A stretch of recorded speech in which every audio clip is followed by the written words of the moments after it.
and welcome back to B2B Breakfast to Business with your morning girl, Bea Lim, and the Managing Director of Team Asia. Happy Monday morning. I hope you guys have your cup of coffee or tea or salabat or hot choco or anything that you want to drink that will wake you up this morning. Thank you so much for joining us. It is July. Oh my goodness, it's the second half of the year and we couldn't think of a better way to start that that second half and the first Monday of July with you guys in this very special episode that we are coining Influencing for Good. So before we go into today's topic, I just wanted to check in if you guys were able to listen in on a very special conversation that we had last week on being beautifully diverse, equally important. So I know that in June, we celebrated Pride Month, we celebrated diversity and inclusion. And our food for thought really that time is that to get from the song that we coined or that we got from the last episode, what the world needs now is love, sweet love, and we believe that there's so much love around the world to give. So we should concentrate on that love, spread it out, let it sparkle, and let us all come together to have mutual respect, love for us being diverse and inclusive as a society, as a humanity, especially in the workforce. So if you haven't checked that out, please do so. Again, it was the Beautifully Diverse, Equally Important episode on diversity and inclusion. So again, I mentioned it's already July. It's the second half of the year, and July actually poses a very special time or a month for so many different nations and societies. So, like for example, for our friends from the United States, the 4th of July is a huge celebration. It is the American Independence Day, and we see fireworks and Katy Perry's firework video and songs. It's like such a huge celebration, and it just happened, right? And then for the French, actually, July 14th is Bastille Day, and it's also a holiday celebrating the storming of Bastille, a military fortress and prison on July 14th, 1789, in a violent uprising that helped usher in the French Revolution. And here in the Philippines, July actually is a very special month for Filipinos and corporations all over the Philippines because we celebrate corporate social responsibility. So actually, the first week of July has been coined or declared as Corporate Social Responsibility Week following the Proclamation 299 of former President Joseph Estrada. And during that week or the whole month of July, we celebrate all of the different efforts that our companies, that our organizations and institutions put together to be able to help not only other sectors or people that are in need of help, but to really grow, nurture, and push our various communities forward so that we can all be inclusive and successful as a Filipino society and nation. So today, what we wanted to do is to kick off B2B's July episodes with a two-part episode on CSR, Corporate Social Responsibility. It is so close to Team Asia's heart. We have our own corporate social responsibility effort called My Dream in a Shoebox. It's a yearly campaign that we do every December or during the Christmas season, where we repurpose old shoeboxes, fill it up with school supplies, and give it to children who are in need all over the Philippines, because we believe that every Filipino child has the right to universal access of education. And we want to be able to support that. And so today, we wanted to actually go first and foremost into the world of influencing for good. Why? Because we believe that it is so important for us to use our talents, to use our storytelling efforts, and to use our networks to be able to make an impact, make a positive impact in society, because we can do that and we can make the world a much, much better place. So today, guys, I would like to officially welcome you to our episode on Influencing for Good. With great power comes with great responsibility. We know where that came from, but today, actually, I have three special guests that will not only touch on what it means to be influencing for good or creating a positive impact in society, but also spreading the love through their storytelling, through their talent, and through their awesomeness. And I have with me the following folks. First and foremost, we have Mr. Paul Chuapoco. Paul, the PR guy, is a lifestyle blogger who is also known as, Paul, the PR guy. In his blog, he chronicles his everyday extraordinary life, his musings about life, fashion, and everything in between. I love his Instagram. You guys should check it out. Hi, Paul. Thank you so much for being with us. Hi, Bea. I think na-pressure ako sa, sa Instagram a bit. Pero hi guys. No, I absolutely love it, Paul. I love looking at all of your photos. It brings me so much love. So yes, looking forward to talking about what it means to influence for good with Paul here. Next up, we have Gunn. Anna Gonzalez. She has been blogging since 2005. A journalism major who initially actually started her blog using it as a creative outlet to practice her writing style. But Anna has grown tremendously to become one of the leading travel and lifestyle bloggers in town. And we have her in this episode. Hi, Anna Gunn. Hello. Hi, guys. Awesome. I'm super looking forward to your thoughts also, Anna. All right. And of course, we have also Miss Isa Ipak. Isa is the brain and couturier behind Drowning Equilibrium. She is a stylist and blogger who shares her love for adventure and fashion through her carefully curated site. Isa, thank you so much for joining us. Thanks so much. No, thank you for being here. So Paul, Anna Gunn, and Isa, I'm so happy that you guys are with us for Breakfast to Business. We're serving hot coffee with interesting insights from these three beautiful, amazing people and how we can actually really create positive impact where we are in our communities and how we can pay it forward. So again, Paul, Anna, and Isa, so happy that you guys are with us today and looking forward to our discussion. Now, to start off, I want people to know your stories, of course, right? I want people to know, where you are at, how you guys got here, and how we were able to make great things happen with your craft and with what you guys are doing. So what I want to know is how you guys got into this field. What is your story? And maybe what we can do is to start off first with Anna Gunn. Anna Gunn, please go ahead. Tell us your story. For me, I started with blogging in 2005, I think. So that's more than 10 years. Tama ba? Oh, more than 10 years. Kasi I was a journalism student noon and parang pa-start pa lang yung blogging that time. And naisip ko parang, nakikita ko na yung mga ibang bloggers before, yung mga Sangga, Live Journal. And then naisip ko parang okay siyang pag-practicean. Parang may own website ako na dun ko ipopost random thoughts ko. Yung dati kasi nagda-diary na rin ako. So parang this time, meron kang readers, actual readers. So yun, nag-start ako with blogging ng pang-practice lang na writing ko since yung course ko is journalism. Nice. And then how did it happen? Like, so you started blogging, you started making it happen, and then how did you widen your scope, or how did it progress? Actually, na-meet ko si Paxi, si Isa, sa isang bazaar. Kasi before, nung nagbablog ako noon, meron na rin akong online shop and si Pax, parang buyer ko. And stylist din siya that time, aside from blogging. And then sa bazaar kami nag-meet, parang yun yung common namin. And then siya yung nag-introduce sa akin sa mga brands na, ito nagbablog din to if you want someone na magbablog for your brands or for your events, yun. So doon kami yes. And then after nun, parang dire-diretso na we get invites from brands to feature them sa blog. I love it. So you guys go way back. I love it. And since Anna Gunn, you already mentioned Isa, I'd like to turn it over to you, Isa. How did your story begin? What happened? I started, I think, 2008. Mas nauna si Anna. I was working before corporate. So I worked in a bank and then like parang medyo call center.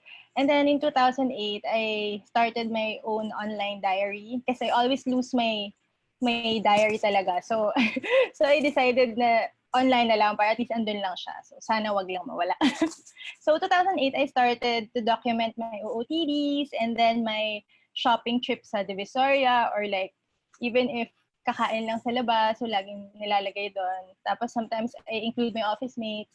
And then, after a year ata, parang vlogging boom. Parang, ito na sila. Nagko-comment na rin sila. Hindi pa rin kami nakikita noon. So, more on comment lang. Tapos, I think 2011 when event started. So, doon na kami lahat naging friends and we met face-to-face na. So, yun. I love it. So what really started was your love for fashion and lifestyle. So parang you really wanted to document it. Yes. And love life. And my love life. It's still there if you want to check it out. My poems. Kaya it's drowning equilibriums kasi I'm super senti and emo before. So, andun pa lahat. No, I love it. But you know what?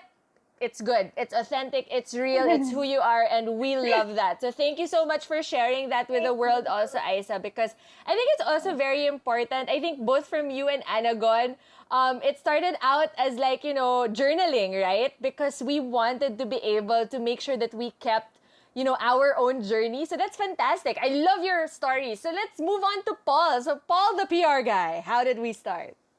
Hi. Okay, paano ba? Parang ganda ng succession from Anna to Pax. Because I came in late in the picture, especially sa Bloggers United. Ano lang ako dito, spectator lang talaga ako ng event nila. But I met them during their first Bloggers United. So first event nila, 2011. Back then, wala pa akong social media. Well, other than, I don't know, Friendster ba yun? Or Facebook? May Facebook na yata ako noon. No, wala na palang Friendster noon. Facebook na yun. Facebook na. So, pero wala akong Instagram, wala akong blog, wala akong anything. But it was my first time to meet them. And then parang sobrang natuwa ako sa community. And at the same time, madali kasi ako ma-starstruck. So, nung nakita ko like yung mga likes of sila, of course, the OG bloggers, nakita ko sina Camille ko, sina Chris Oy in person, sina David Gison. Ano pa siya noon? Medyo lean pa ang kanyang katawan. Na-amaze ako. Sabi ko, wow, ito pala yung mga community. Parang natuwa ako. Sabi ko, parang may sense of, okay, community na parang I wanna belong dito because yun. And then from then on, nung next na second event, na-invite ako to be part. Sila mismo mga girls yung nag-encourage sa akin na to like start blogging because parang during that time, konting-konti pa yung mga lalaking bloggers. So parang I can say that I started at the right time because parang yun nga, wala masyadong ka-competition. But anyway, yun nga, moving forward, naging part ako ng Bloggers United. Das team talaga na behind the scenes, hindi lang yung part ng roster ng mga ini-invite during events.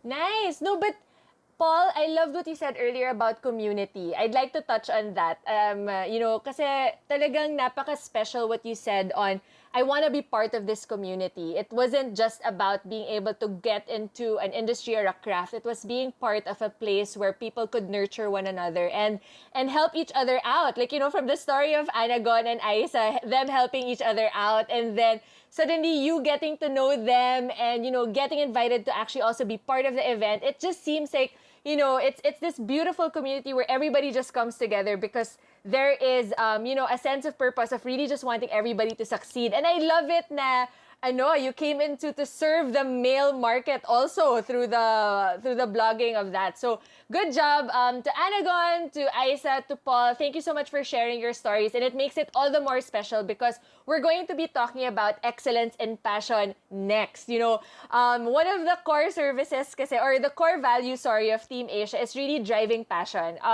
We feel kasi that if you really love what you're doing, you don't feel like it's work, right? One of the things that we usually say kasi is, we keep on doing what we're doing because we love what we do and who we do it for. And based just on the stories of how you guys started and how you guys really pushed it forward, passion talaga is in the middle, is at the core of what you guys do. So I wanted to know actually, in terms of, your passion and not only blogging, but really being part of this community and what you guys do for the community. I wanted to know, what's the best thing about your craft or being like, a blogger or influencer that you love the most? Or what part of what you do you enjoy doing the most? Maybe what we can do is to start again with Anagon. Go ahead, Anagon. For me, I guess it's the readers for me na parang you get to connect with people na hindi mo pa nami-meet pero same ng interest mo. Kaya sila yung attract mo sa blog mo or sa Instagram mo kasi same yung interest mo. Sobrang iba yung interaction yung compared to before na I just write sa diary ko sa paper compared to itong social media that it reaches mas wide audience. So yun, for me, it's the readers. I love it. Anagon, I have a question though. Because I would imagine that like talagang the engagement and being able to see what your readers have to say is really special. Was it hard at first when you just started? Because you started in 2005. Yes. Before actually mas organic, mas mas natural lang yung maraming nagko-comment, re-reply pa lahat. Compared to ngayon, parang medyo busy na yung mga tao, hindi lahat masyado nagko-comment, nag-leave ng reply. Difficult, wala naman. Parang okay naman siya sa akin. It's natural lang naman yung interact. Nice, cool. Thank you so much. How about you, Aisa? What's the thing that you do that you love the most? In blogging, Yes. I think I love the most na I got to meet people na with the same passion as me. Like Anna and Paul. So, kasi may mga iba kong friends, syempre hindi nila ako nagigets. Kunwari, like, nag-OOTD, ang ba yung arte, ganyan. Basta gano'n. And also, syempre, yun nga, meeting readers and then hearing their stories na na-inspire mo sila in whatever way na positive. So, sa career, sa love, minsan we get emails about that. Tapos, ayun. So, masaya lang sa feeling. Thank you so much, Aisa. How about you, Paul? What part of what you do you enjoy the most? What part? Well, as cliche as it may sound, like getting to meet yung mga readers and followers outside my phone, outside my laptop, like interact with them, like, well, dati nagagawa natin yun, but right now, parang impossible to interact with people. But yeah, that part. And then sa akin din kasi sa business aspect is like, I get to appreciate brands more. Like, not just brands, mga products and everything, because parang if magkakaroon kayo na, for example, a project or get invited to events na involve yung mga brands, parang mas maintindihan mo on why they clicked, why they work, bakit naging successful, why not. And I love stories like that. I love like mga success stories ng mga local brands, international brands, and that part, sabi ko yun yung pinaka-rewarding because sobrang madami kang matututunan. And it goes beyond us posting about our clothes, etong mga products na pinopromote eh. Kasi from then on, parang life lessons siya, parang okay, after this, parang meron akong isa-set na pwede kong gawin if in case na kailangan kong, fall back or perhaps other career na pwedeng i-pursue. So yun, appreciation to all things. So parang mas learning experience kasi parang araw-araw meron kang matututunan and that's something na na natutuwa ako, yung na-absorb ko from all these blogging and social media influencer stuff. I love it, Paul. Actually, I love what you said kanina. It was about the success stories, like celebrating brands or people's success stories, but at the same time, learning a lot. And I think that, with learning, we become even more successful. So that just, the cycle of being able to not only learn, but sharing the love and passing it forward, and then also celebrating people's success because it contributes also, to our own individual success, right? Napaka-special talaga nun. And it really does, give us, like what Aisa mentioned earlier, it makes us feel good because we're able to not only pass on the love, right? But it also makes a positive impact on other people and brands. So thank you so much again, guys, for sharing that because I know it's also very personal because passion is very, very, very personal. Now, I know sinabi natin that our title for today's episode is really on influencing for good. And what we wanted to really discuss here is how we know that influencer economy is there. It's a thing that has really grown in number. It has grown in influence throughout many different industries and economies as well. We want to be able to talk about what it is and how it actually provides positive impact in different brands, in different industries, and different people, right? So I want to know from your perspective, guys. Paul said earlier the OG group like Anagon and Aisa, but at the same time, Paul came in as well, and it has become a community. And I'd love to know, like, from your perspective, doing this for so many years, and you've seen how it has really transformed. What for you is influence? Like, let's talk definition for a second, and talk about, like, what for you is the definition of influence. Maybe what we can do is to change it up a little bit, and we can start with Paul this time. So, Paul, what for you is a definition of influence? For me, influence, it's not about the wide reach na eh. I mean, like, di ba parang automatic yun if we see somebody na who has like this big following on social media, parang expect natin na okay, sobrang influential ng tao na to. But no eh. There's at least one person na parang okay, nagkaroon kayo ng genuine engagement. Enough na yun to be said na parang okay, at paano naka-influence ka. So it's not a matter of the size of the following. So yun. Of course, syempre, we need to take into consideration that you're influencing for good. So yeah. Nice. So it's not just about the number, but it's really about engagement and how deep we go. Thank you so much, Paul. How about you, Anagon? What do you think? To me, siguro, almost same with Paul, it's establishing a connection. Pwede siyang isa lang na tao or wide audience. It's throwing an idea, a new idea, and then allowing your audience or yung person na in-influence mo na i-absorb siya and apply niya sa life niya yung idea na yun. Parang ganun. No, I love it. So it's really like what Paul said, it's engagement, but it's really establishing that connection. And guys, totoo, it's so important because influence is about really making that true connection. Like, we can't just say that it's like, just a hi, hello, acquaintance. It's really also about making sure that you're able to incite action, right, with what we do, or to touch people's lives. So thank you so much, Aragon. How about you, Aisa? Go ahead. Same answer. Same answer. Just being able to inspire people. Yeah, their behavior, their spending habits, hopefully. Being able to inspire them for the better.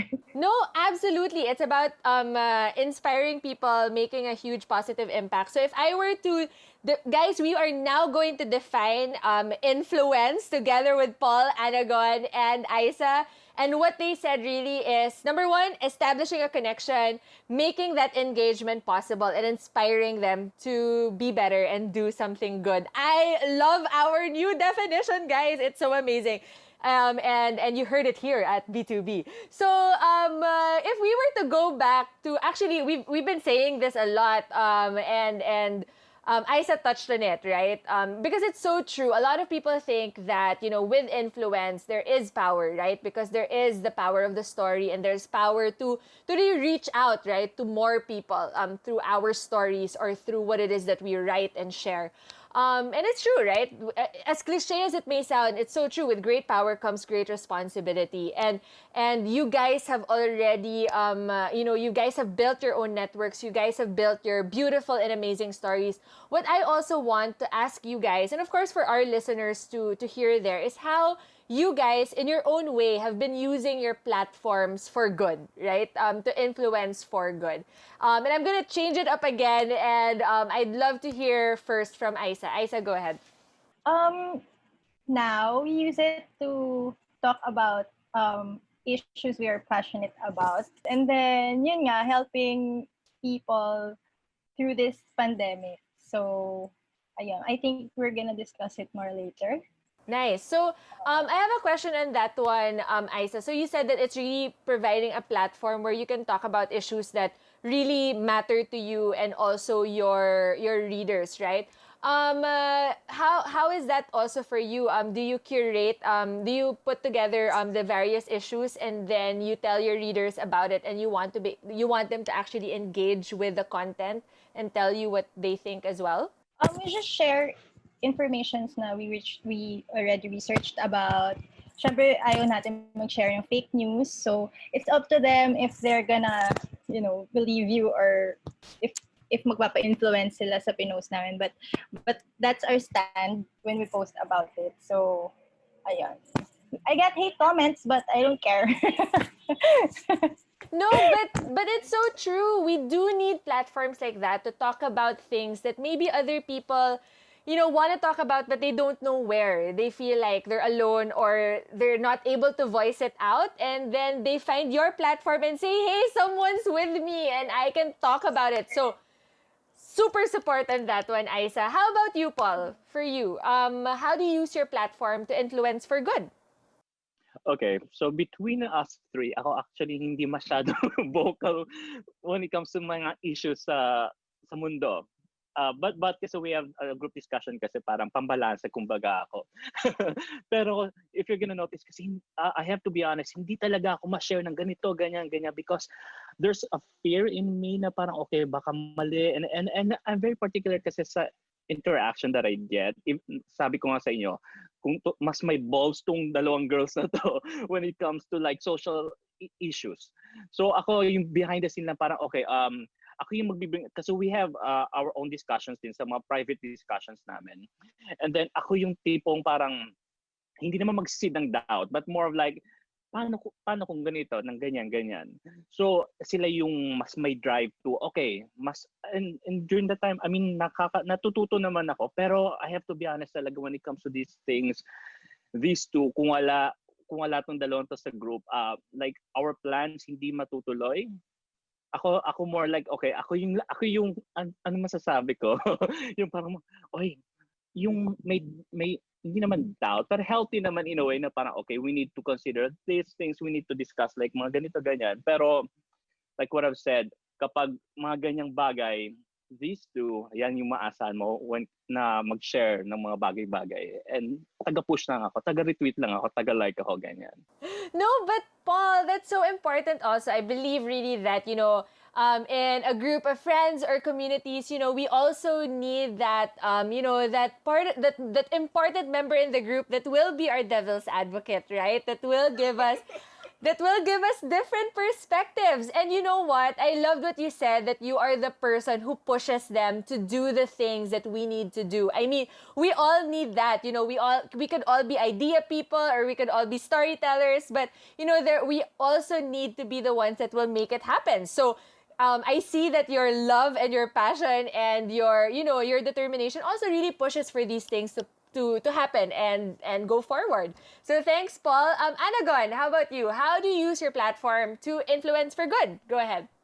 As for my case naman, same with Paul, hindi ako super aggressive when it comes to talking about yung mga politics or stuff na hindi ko naman expertise. Pero for this case kasi parang na-feel ko rin, nag-post na rin ako nung siguro tama nga yung balance with hearing from PAX and then knowing na naku, kailangan ko rin may gawin.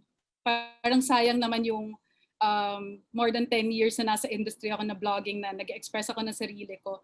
So this time, I tried din na posting about it based from research, yung opinion ko, and may action plan. Parang gusto ko hindi lang ka panay salita, parang ano yung pwede mong gawin, parang action. And then kahit sa small circle ko lang na may isa akong makikita na ay nag-repost din siya nung pinost ko or nagka-courage din siya kasi si Anagon na mahiyain or introverted, na kaya niya mag-post. Makapag-post lang ako ng dalawang friends ko, parang super ano na yun sa akin. Yun yung influence for good for me. No, that's such a beautiful story, Anagon. I mean, I couldn't agree more.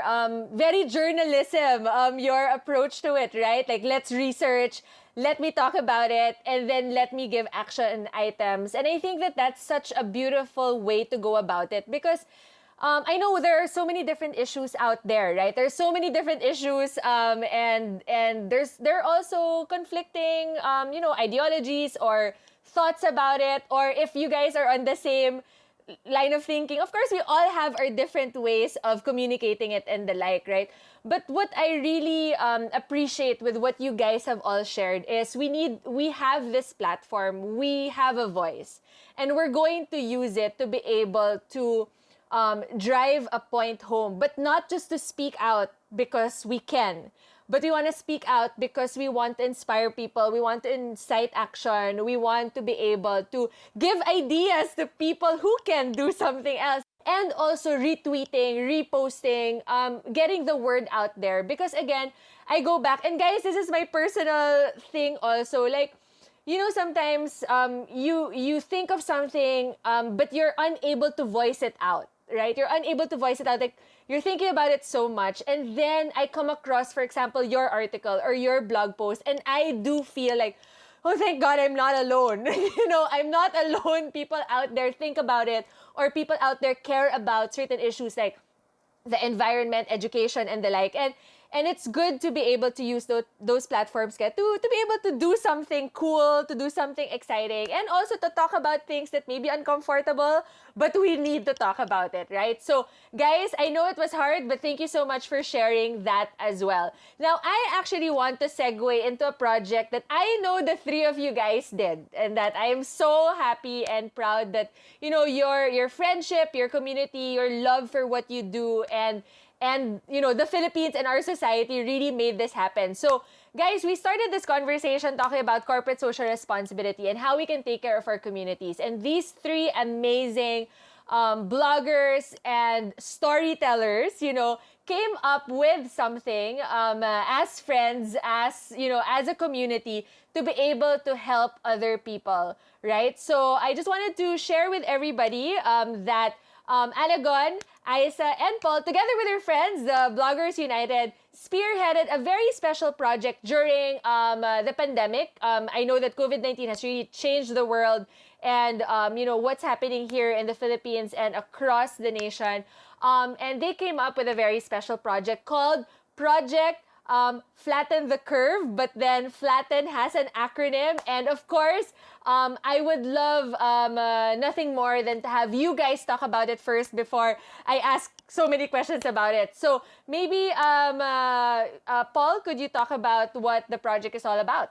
Well, Flatten the Curve, well, going back sa sinabi ko earlier, these two girls, sila yung ma-push talaga when it comes to like things like this. Paano, okay, go, go, go, go. Kung wala sila, hindi matutuloy yung ano, and yung Flatten the Curve, it stands for, well, yung flat is financial and livelihood assistance, who came up with that team para flat. And then ito yung kasagsagan nung parang hindi man nauuso or nagtitrend yung Flatten the Curve na phrase. So we thought of something na, okay, to motivate them at the same time, to help people. Pero ayun, when we started, ako yung mismong, di ba kailangan natin ng ano, if we're gonna extend help, kailangan natin ng contact. Bawal lumabas, bawal ganito, bawal ganyan, ang daming restrictions. Ako yung ganon. But these two girls were like, hindi, kaya natin yan, kaya natin, let's do this. And then biglang, we're nasa pagka-conceptualize pa tayo ng stage, biglang nakapag-share na pala ng ano ng page ng Go Get Funding si Ana, nakapag-share na din si Pax ng ano parang ng link ng site. Parang okay, wow. Sabi ko, okay, yun na. And then from then on, tuloy-tuloy siya. And then well, we needed to stop for muna because parang nagplato na din yung help that we got from supporters, from fellow bloggers. Actually, hindi lang kami tatlo.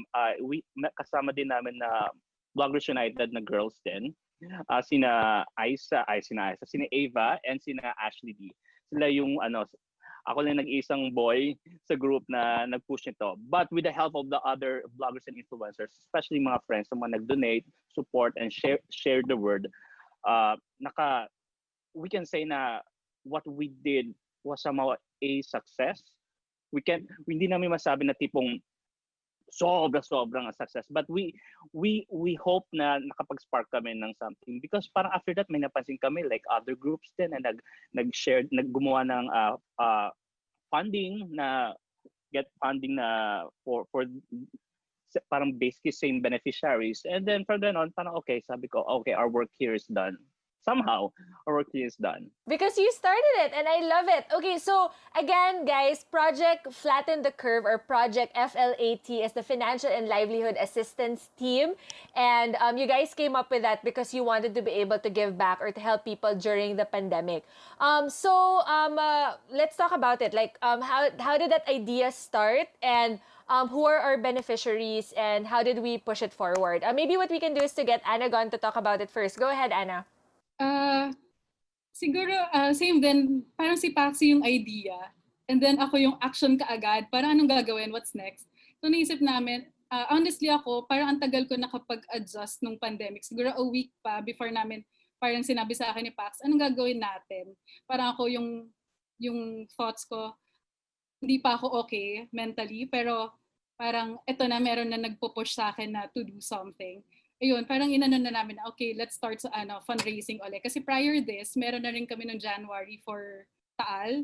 And then, okay din yung reception from bloggers na parang meron din nag-help sa amin na mag-promote nung site. And ang dami din na-raise na funds.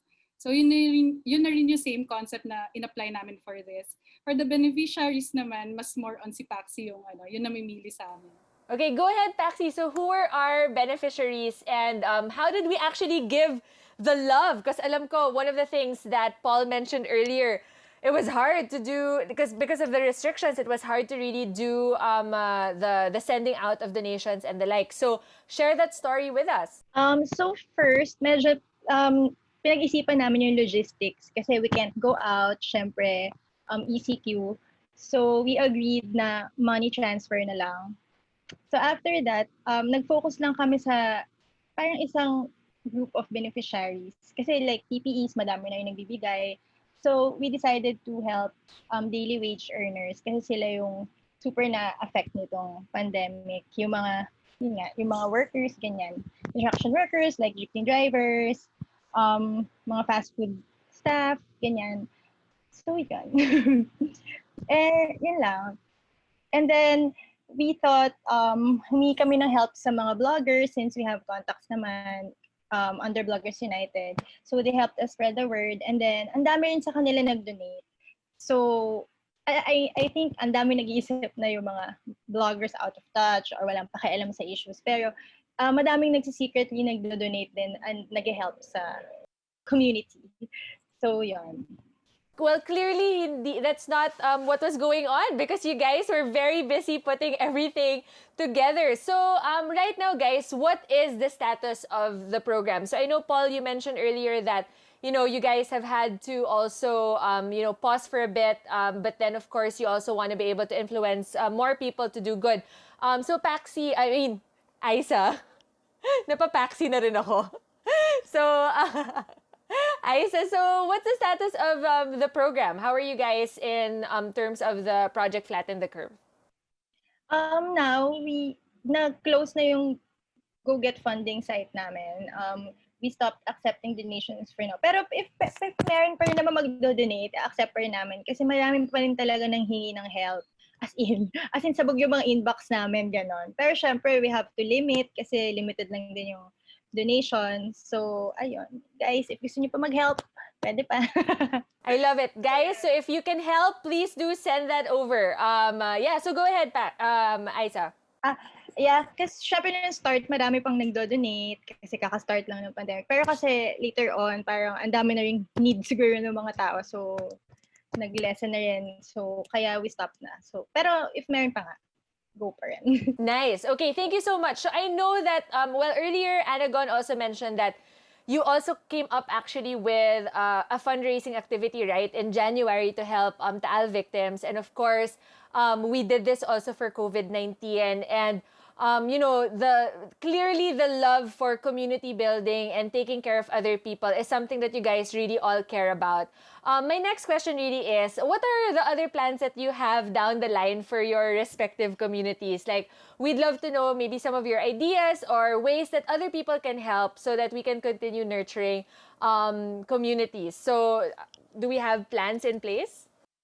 For now, we're thinking pa lang ng partner charity namin for December, for our Project Unite. So, yes. So, we're gonna discuss pa lang yung community, how we can give back to the community for that event. But before, under Bloggers United, we were able to help na rin many charities like Operation Smile, Yes Foundation, Save the Children. So, more on children and literacy. So, baka ganun din yung mga future namin, plans for charity. I love it because, one of the things that we really, really, really are passionate about is kids and education. Like what I mentioned earlier, so Team Asia's My Dream in a Shoebox actually has been Oh my gosh, 12 years already this coming, yes, for 2020. And, because we do know that there are so many different educational, programs out there. So what we do is to actually give shoe boxes filled with school supplies because we believe that, kids, especially those who are, less fortunate, cannot afford to buy the materials. So usually they go to school, in June, and then, sometimes some people don't go back to school because they don't have the means to buy the materials. So what you want to do is to say, hey, you know what?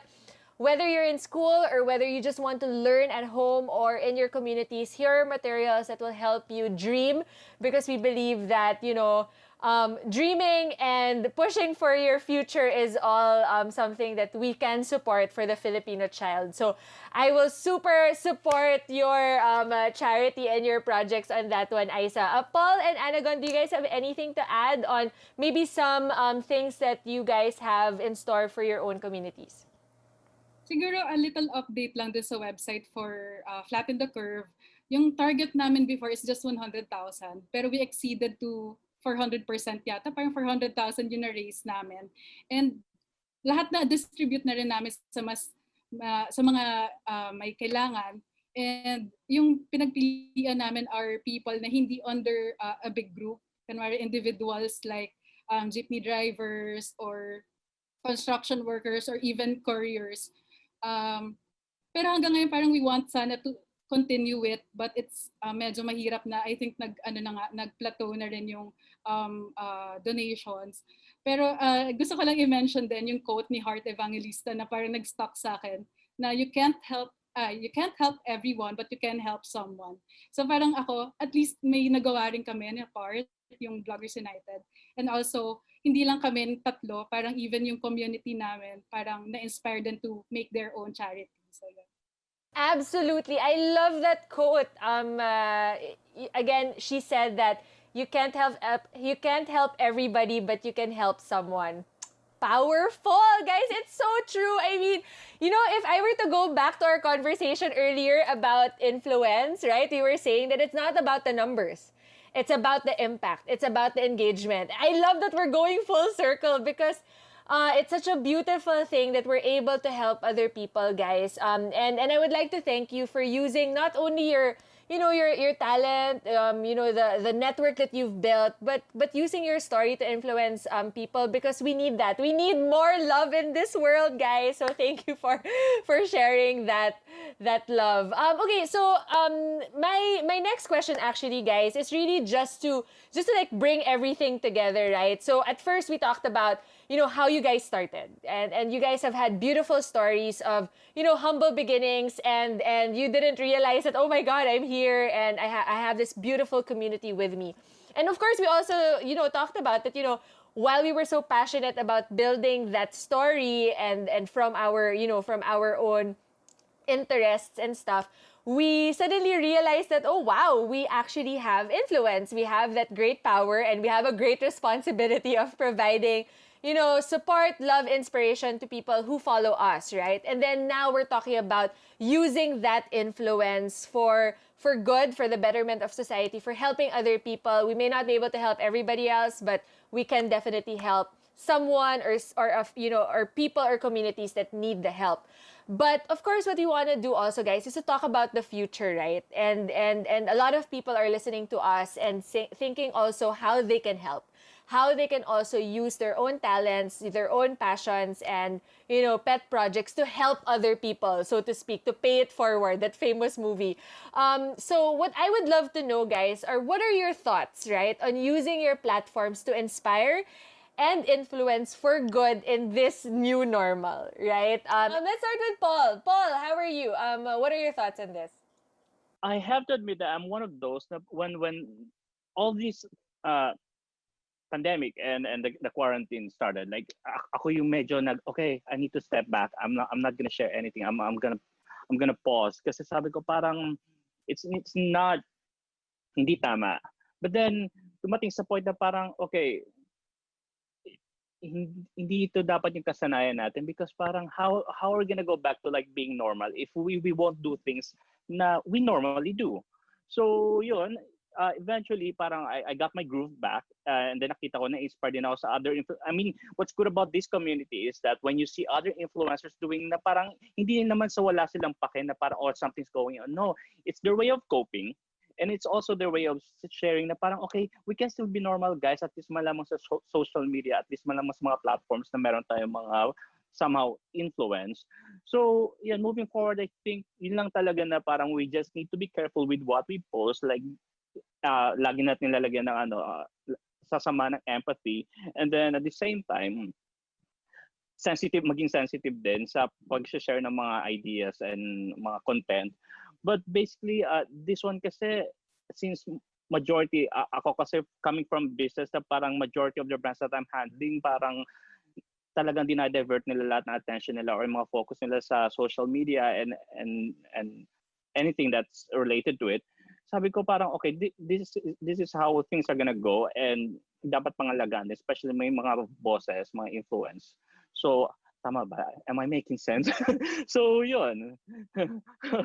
So, yun. Basically, if you're doing, when you started, especially sa mga bloggers, when you started doing things online, continue doing it pa din. Yung take a break lang para naman kahit paano you need to reassess kung ano yung mga priorities mo in life, and then go back to why you started doing this in the first place, on why you love blogging, why you love sharing your story online. So yun lang, it's just a matter of like going back to the first step na parang, okay, I started doing this because I want to share story, I want to share good materials, ganon, inspire people. So I think yun lang. Pause lang, take a break, and then go back to what you started doing in the first place. Absolutely. Paul, I love what you said earlier also about, how can we go into the new normal if we don't do things that we usually do, right? So that was for me a really great insight. And I also loved what you said that we can't be tone deaf, right? We can't be tone deaf. We need to also be sensitive about what's happening. But there was a reason why you went into blogging, right? There was a reason why we did it in the first place, and that was to share stories. That was to share good news. I mean, to share authentic stories that are gripping, that people relate to or that resonate with other people, and that we should continue doing that. But I love what you said. So, guys, if I were to repeat what Paul said, he says, take a step back. Just pause a little bit, reassess, and then move forward, because that's the way to go. Thank you so much, Paul. How about you, Isa? I think yun nga, kasi ngayong pandemic, parang mas madaming issues na lumabas, mas madaming, di ba? Tapos, i-share ka lang. Meron ako mga like friends and family who message me na stop posting about issues, stop commenting about whatever, parang post positive things na lang or status, ganon. Pero for me, parang why? I have this platform. Parang I think this is the best platform where I can share what I think about certain issues or my thoughts or my feelings. Kasi syempre may reach naman siya. So, malay mo maka-influence ako or maka-inspire other people. So, ayun. Tsaka ngayon kasi, like, mas more involved na rin yung mga tao kasi lahat sila online, kasi hindi naman sila lumalabas. Like, konti na yung lumalabas ng house. So, parang napansin ko kasi mas involved and woke na nga yung mga people ngayon. So, I think, yun nga, social media is the best way to go in the future. I don't know. Hindi ko alam kung gets nyo. No! Super! I totally agree with you. Like what you said kanina, you can use your platform to talk about it. And I go back, Isa, earlier, I know, like, sabi mo nga, there are so many things that may be uncomfortable to people, but we need to take a stand, and you want your platform to be able to have, to be an avenue for people to talk about it, right? And that is one of our ways for, inspiring people and influencing people for good. If it's not to talk about it, but to realize certain things or to share it and be more informed or aware about it, then that's great. That's great because it is also in the awareness of the majority that we're able to also talk about things that matter to us, right? So yes, I super love that. Thank you so much. Anagon, you're up next, of course. So what are your thoughts about influencing for good and using your platform in the new future? For my case naman, parang small steps lang. Through my Instagram stories, I am able to show yung mga small actions na nagagawa ko everyday para may gawin tayo. Kasi parang first part talaga ng pandemic na ano talaga ako parang wala akong magawa. Parang ayoko mag-work, ayokong gawin anything. Pero ngayon, I show kahit maliliit lang na snippets of my day na I worked out today, or ngayon nagtitake ako ng Korean class through online course, or parang small steps lang na pwedeng i-follow ng people na nanonood sa'yo na kaya ko rin tong gawin. One day at a time may magagawa ako. And siguro gusto ko rin i-point out na kaming tatlo rin na parang pinopromote namin ngayon na to support local. Parang through my Instagram stories, I show na, ito binili ko today sa small business na kakilala ko, food or product man yan, beauty product, ganyan, pero local. Feel ko, in a way, meron din siyang may nakaka-pick up din or na-influence din ako na gusto ko rin i-support yung local business na yan. Lalo ngayong pandemic, ang ganda, di ba, to go back sa roots natin, na tayo muna yung magtulungan, parang gano'n. So, yun. Love it! Super! Two things that really drew my attention to what you said, Anna Gunn, was the way of coping. And I think, Paul, you also mentioned that earlier. People, it's their way of coping. And the thing is, guys, because of your stories or the things that you're putting out there, people get to see that they too can cope. You know, we're all in this together. We're all experiencing this together. And sometimes, you know, we need the reminder, diba? That these are things that are normal, that we can do it, right? And we can move forward. And the second one, true, support local. It's so important right now.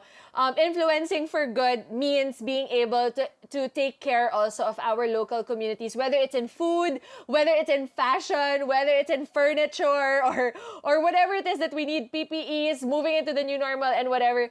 Guys, it's so important. We need to support local because that's the way that we're going to be able to soldier on. So maraming salamat, Anna Gunn, Aisa, and Paul. Thank you so much for your beautiful insights, for talking about the things that we need to talk about and to shed light on things that matter.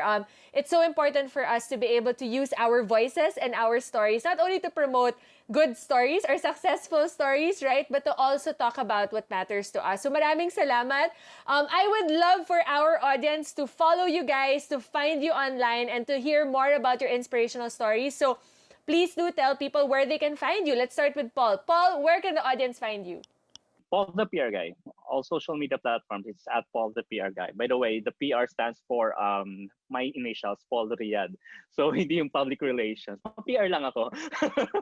Pero basically yun, Paul the PR Guy. Okay, guys, don't forget, you can reach Paul and listen to his stories at Paul the PR Guy. How about you, Aisa? I'm on Instagram and Twitter. My username is at Paxines. It's PAXIENESS. And then my blog, aisaipak.com.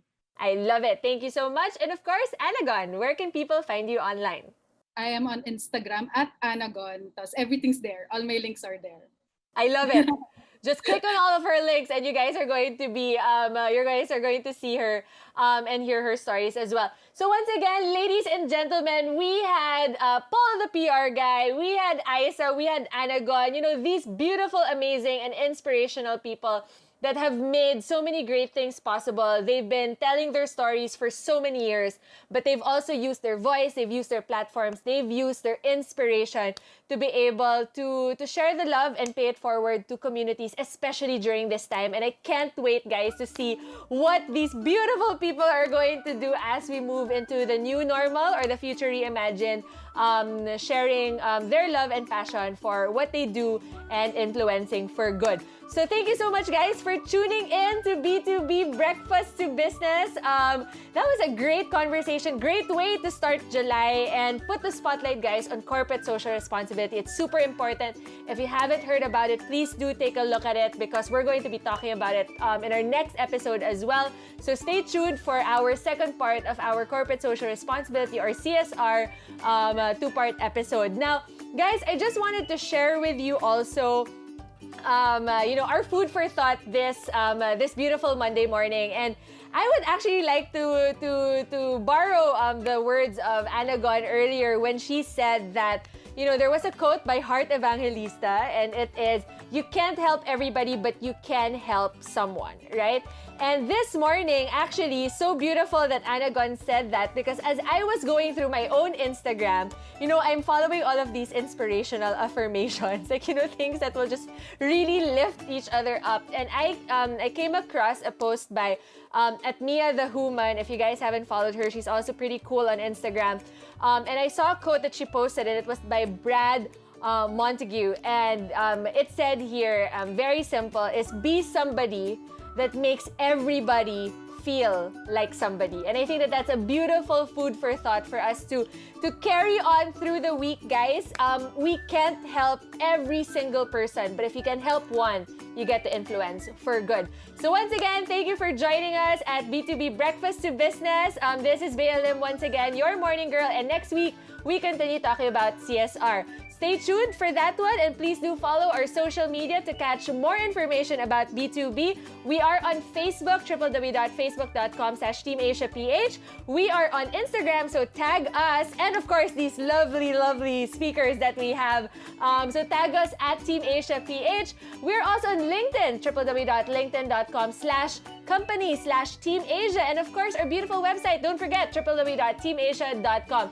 Thanks, guys. Have a beautiful week ahead. And remember, let's influence for good. Maraming salamat. Bye!